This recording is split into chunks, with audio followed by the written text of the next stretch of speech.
What's up, everybody, and welcome to my Friday Night Smackdown review. I guess I should say this is the aftermath of Extreme Rules from last Saturday. Make sure you go check out that review right now. But a lot on SmackDown tonight as we kicked off the beginning of the show. What looks like it was a car accident and whatnot. And basically, it was Cross. I guess he got out of the car accident, and Scarlett was right there. Drew McIntyre ended up showing up, beating up Cross then until, they pulled him off, Adam Pearce and others. They checked on Cross now, which Cross was supposed to be in a fatal four-way later on tonight, but they still had him advertised for it. But was he going to be in it? We don't know. But he was beat up from there. The New Day came out then. Basically, they still got the longest tag team title reign, but the Usos are catching up on them with only 30 days away of breaking that record. Sami Zayn, Solo Sikoa, and Jey Uso are up in the back, basically talking about what happened. Sami Zayn not wanting Jay's help. Sami Zayn got a call from Roman Reigns then and wanted to talk to Jey Uso and gave him the phone. And then Jay tried to explain himself, but he's like, yeah, you're the tribal chief and whatnot. So it ended up being Kofi Kingston versus Sami Zayn then. A good match out there. Yes, fans are definitely on Sami's side right now. Jey Uso ended up helping Sami by kicking the roll up over from Kofi. So Sami can get the win. Basically, Jay, I guess, righting his wrong from not helping him last Monday, so he ended up helping him tonight. Um, I want to be, beating Kofi Kingston, but it looks like the tag titles may be on the line then. Triple H was in the back, I guess, talking to the cops about what happened earlier. Rey Mysterio showed up then talking about he can't, he doesn't want to fight Dominic and he doesn't know any other way to get through this, so he wanted to quit. And Triple H, I guess, was feeling sympathy and whatnot, because Ray said, it says, I still see the little boy I once knew, and he won't fight his own son. And he told Triple H that he was quitting, but Triple H said, I can't imagine what you're going through and whatnot. So Triple H, I guess, invited him into his office so they could talk then. But I found it funny. People was like, I couldn't imagine if it was Vince doing this. Listen, it would have been the same outcome. It would have looked like tonight. Okay, so let's stop trying to compare here, people. It would have been the same segment. But yeah, they have Ray talk to him, which anybody that shows up on any show at this point. Roxy was in the back with Shotzi and Raquel Gonzalez and whatnot, talking about the Cora Jade thing. Since they're doing that pick your poison thing, it was and whatnot. They got to make people care about NXT somehow. Damage Control, once again, who are not over, basically start calling out Roxy and all of them about 6-woman tag later on tonight. Braun Strowman killed some job guys. Omos and MVP were there in the crowd as Braun basically beat these job guys, MVPs. Talked about Strowman, you want to be the monster of all monsters. This is the monster of all monsters right here. Omos and whatnot. They kind of cut his mic for some reason. Kind of cut in and out, but said that you need to be the guy staying in the shadows and whatnot. As Strowman called for Omos to get in the ring. So I guess it's going to be a match coming up soon with the Giants and whatnot. Now they got, Strowman killing job guys. You've been having Omos kill job guys for a minute, but now I guess they finally found him an opponent. Yeah, I still think it's ridiculous that they sent Omos back to Job, just facing jobbers, but at least now it's leading into something and whatnot, because it just looked like they hit the reset button on him, which made no sense. At least Strowman, what people already they had at least faced some people that people already knew out there. But I guess they're going to have the Giants go against each other. Sami Zayn's talking, Usos then. Hyping up Sikoa for his big fatal four-way later on tonight. Maxine Dupree brought out the Maximum Male Models. LA Knight was back. LA Knight went against Mansoor. LA Knight won. Ended up winning the match, of course. But he got on the mic. He says, "Let me talk to you," and then told the crowd, so I didn't do it for you. For some reason, he's a heel now, which it looked like I thought he was a face because everybody was hyped to see LA Knight back, but they're keeping him as a heel. And then, you got a bunch of swamped up incels and whatnot. And basically, I'm putting the entire roster on notice and whatnot. And he did his, yeah, dummy. So for some reason, they want to keep him as a heel. Next, they had Damage Control versus Roxy, Shotzi, and Raquel Gonzalez and whatnot. I agree with my friend Steven, which they do this with a lot of people. It's like hey, it's good to see Roxy on the roster because Roxy is really good, okay, on the main roster. But at the same time, you didn't really explain who she really is, okay? You really didn't. I get they're just trying to get people to care about NXT because I don't think really people give that much shit about this match with Cora Jade, given how horrible that feud has gone at this point. I wouldn't mind Roxy was on the main roster, but they need people on NXT to make the people look good on there that aren't really good. So there you go. But Damage Control ended up getting the win. Bailey beat Roxy in the ring. So Bailey and crew went over since they've been taking some L's recently right now. Hit Row, who are just not over, went against Legado del Fantasma, DJZ, and Mendoza out there.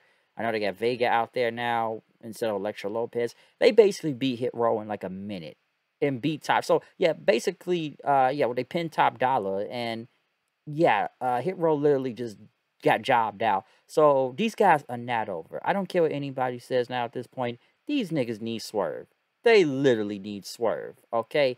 And I saw even the video with KFC Logan, Sarah Logan, I guess being back with the Vikings. At this point, anybody's just coming back at this point. So everybody's just either running back to the WWE or they're just hiring everybody that got released. So that's what it looks like at this point. But yeah, Legato, and then again, it's like, how many people actually really know who Legato even is? Like, no video package, really no explanation. Show up, expect everybody to know who it is if you watched NXT and that. That's what it looks like, okay? Well, then you can say that with AEW, too. We got people just showing up and not giving an explanation or some type of, video package or tell us who these people are. At least tell us who Legado del Fantasma are. Give us, like, a brief summary of them and whatnot. I know Zelina Vega was never even in the group to begin with. They just added her into it, but still. But yeah, Legato basically killed Hit Row out there. But yeah, Hit Row's not over. Sonya Deville was talking about Liv Morgan. Liv Morgan basically killed Sonya Deville there and beat her up, and they got to make her into a badass while laughing for some reason. And they're really doing their best to make Liv Morgan look like a badass out there. And she ended up putting Sonya on the table and doing a big senton through her, jumping off like some equipment. So yeah, badass Liv, folks. There you go. And the main event was a fatal 4-way. For the a shot at the Intercontinental title. Sheamus, Ricochet, Solo Sikoa, and Rey Mysterio, who was Killer Cross's replacement. I don't even know why Ricochet is even in this damn match. This guy's taking more L's than win, and Solo Sikoa's beaten him already a couple times. So why is Ricochet even in this match? But even now, reason why Rey Mysterio was in this match was due to Triple H. Triple H basically said that Ray is now back on SmackDown, so they moved him to SmackDown now. Some would think that Ray is running from his problems now from Judgment Day. It's like, you know what, I can't fight my son, so I'm just gonna run and whatnot, not deal with Judgment Day anymore. Some would believe that Dominic was holding Ray back anyways, which I can believe that on a lot of different levels, and I got people to vouch for me to say that. Some could agree with me, some cannot. And some would say I need to look for proof. But hey, we can go look for proof if we want to, okay? So I will get back on that. But, at least Ray's not facing Judgment Day unless Judgment Day is going to come over and fuck with him here too and whatnot. They just moved him to SmackDown, okay? Which I don't mind Ray on SmackDown because I always like Ray on SmackDown. But the Fatal 4-Way itself, pretty good. Ended up with the Bloodline and the Brutes brawling with each other and whatnot, getting involved in this match, which ended up with Ray and Prince Puma out there looking like it's Lucha Underground. Ray and which, by the way, I like when Sheamus hit that 26 beats on the Bower to Sikoa was pretty good. But Ray spiking Ricochet's head in and then hitting a 619. Big win for Ray. Ray said this is his new home now. And he said, he said he's ready to quit, but now he's got a shot at the Intercontinental title. So him versus Walter is going to be very interesting, folks. So we'll see how that goes. But in the last part of the show, we got Bray Wyatt. Bray Wyatt was going to speak. He had his new door. We're going through it with the fog, the smoke, the lantern, new music, which, by the way, his entrance took like 5 minutes. We got a big welcome back chant, and, Bray Wyatt doing his promo Now, some are gonna sit and say, was this very genuine and emotional? Which you can say it was, because he talked about being grateful, and it looked like he almost like he wasn't holding it together, like like he was about to cry out there just for being happy to be back, and just he's incredibly grateful to be there, and this is a version of himself he never got to introduce, but he's doing it for the first time right now. He's lost a lot of things in the last year of his life, his career, his self confidence. Two people that were very close to him. One I would say is Brody Lee. Don't know who the other person is, but he thought that nothing really mattered anymore. But he was wrong. He said, and once he was done feeling sorry for himself, he went and saw some people and thanked them and whatnot. And and he said he was coming back home. Says, when you coming back home, Bray? And now he say he's back, and that like some people, he want to thank them just because he lost it, and when he lost that someone, he lost his confidence and whatnot. But that the words I guess he heard say, it saved his life and whatnot. Even words telling the people he knew as fans chanted, "Thank you, Bray," and everything. He could tell from all the fans' eyes, just tell them, when he was down, when he was weak, when he was vulnerable, he says, "Y'all saved my life and everything. You wouldn't let me alone and whatnot. Every time I tried to run and hide, there you would find me." And then the lights went out, and I guess Bray Wyatt's new mask showed up, basically saying, you're not, life is over or not over. You have no idea who you're dealing with. And then the Wyatt family thing happened, and little sound, his logo showed up on the screen. So there's two things to take from this. You could say he came out and cut a promo like it was real, or like he was very genuine and whatnot. Because I'm sure no one didn't expect a very emotional Bray Wyatt to cut a promo in his big return and whatnot. Or was this just a chance to say thank you to the fans, or just being happy to be back and all that, and being real just before he can get gimmicked up and wherever this is going with his new thing? Is he fighting his past? Is he fighting himself? Is he going to fight the damn puppets? Because that's probably what it looks like it's going to go into, or someone's going to attack them. Do I think some of that promo was kind of legit? In a way, I do believe in a way it was. Or the guy's just working the hell out of us, I'll say that. But I do feel like this was a way, like, I guess, just to thank the fans and thank everyone that all supported him before it got gimmicked up. Okay, so where this leads to, I don't know. But it looks like Bray's probably gonna fight his own demons or himself. I don't know.